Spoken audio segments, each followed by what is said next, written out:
We read in the parsha about the mitzvah Milo. The Torah tells us, Yom HaShmini Yimol B'Saro Loso. On the 8th day, one has to circumcise the flesh of his foreskin.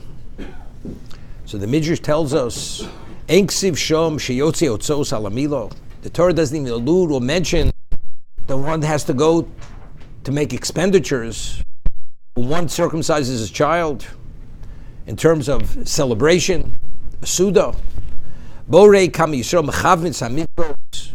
See to what degree Jews, they endear mitzvos. Sheimotzin otzos.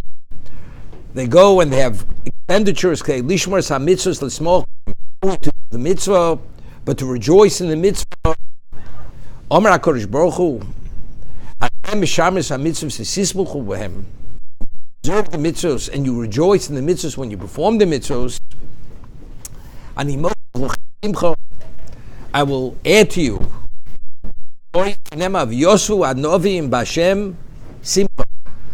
Those who are humble have simcha, they should be able to rejoice with Hashem.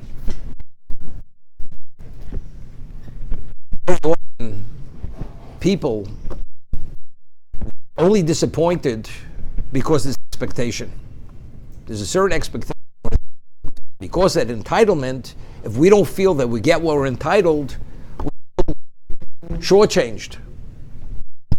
You have no joy. Because you always feel that you're not getting what you should be getting. But if a person who's truly humble, he feels he's undeserving, he's unentitled. So when Hashem gives him, he feels fortunate. And he has such joy that Hashem has paid attention and has addressed his needs and given him even more than he deserves. But that's only a person who's humble. If a person's not humble, he always feels he's entitled, therefore, as much as he has, he doesn't have enough. And that's the concept in Chazal. You have 100, you want 200. Because if you received 100, evidently, you feel entitled. So if you're entitled to double that. And the more you have, the more entitled you feel. And what confirms that entitlement?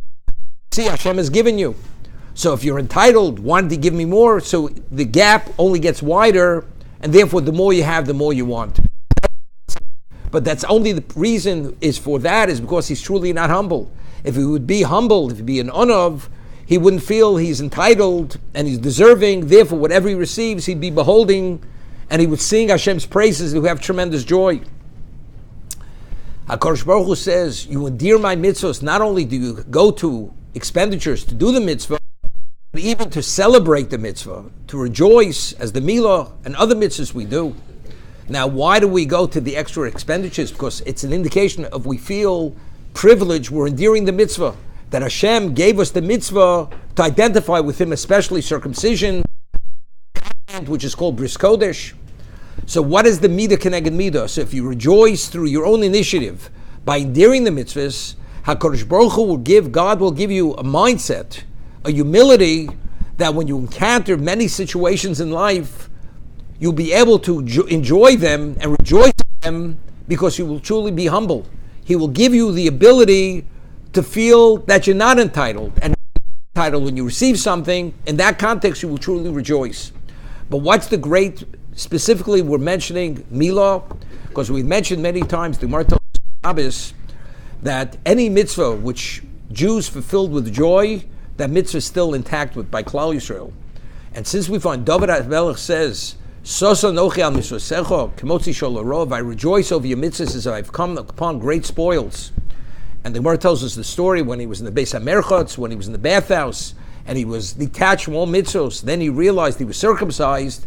That's when he said this expression, I rejoice over your mitzvahs as if I've come upon great spoils.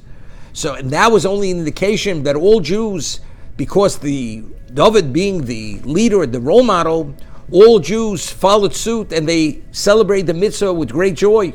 So any mitzvah we celebrate with great joy, that mitzvah still remains intact by Klal Yisrael, that most Jews are circumcised. Any mitzvah that Klal Yisrael are most nefesh for, we sacrifice, we give our lives for, Jews throughout history have always given their lives for circumcision. Therefore, HaKadosh Baruch Hu says that mitzvah, because you've sacrificed for, that mitzvah will always remain intact, and always you'll be secure in that mitzvah. What is the understanding? Because we understand without that bris kodesh, without removing the foreskin, we have no relevance to God and we don't identify with Him. So what are we valuing? Our identification, that's the os bris kodesh, that's a sign of the covenant. Therefore Hashem says, I will give you many situations, contexts to be humble, that you should truly be able to rejoice.